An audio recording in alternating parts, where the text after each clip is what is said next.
Yeah, when you look at our target for this year, we think this is what the Fed testing the market and the market hectoring the Fed looks like. The Fed really does have to pause, and right now they're in a quiet period, so there's some risk there. The market's in an air pocket. When you look at next year, we had been saying global nominal GDP and global industrial production would slow, and we also expect the dollar to be a little strengthened and certainly harder comparisons. So that's why our estimate for next year at $168 is well below the street consensus of about $174. So when you add all that together, you've got a topping out in the market. All right, Barry. James, let's turn to you. You say that there might be the possibility of a near-term bump up in stocks. I'd like you to tackle that one first. But you also say to get ready for headwinds in 2019, which is pretty close to what Barry Bannister just said. Yes, what we see is that there's a great deal of pessimism toward the market right now.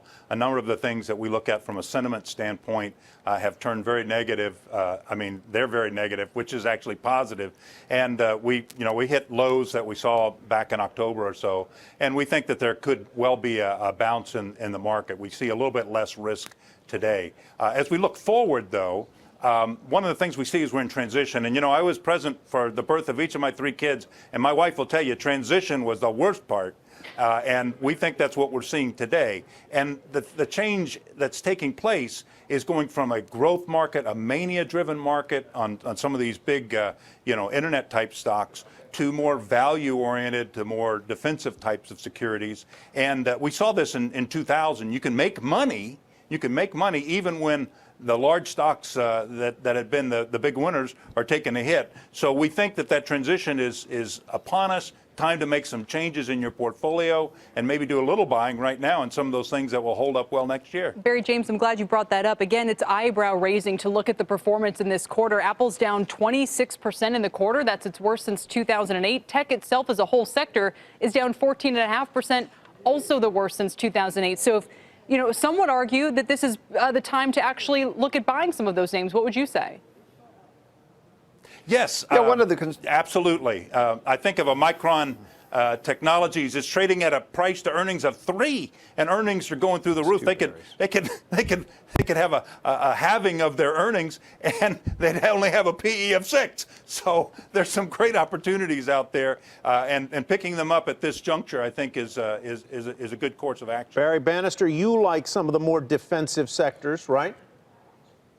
Yeah, we've been playing the defensives for much of the year. Staples, healthcare, utilities, telecom. We like the defensive aspect, particularly the ones that weren't over-leveraged from buybacks.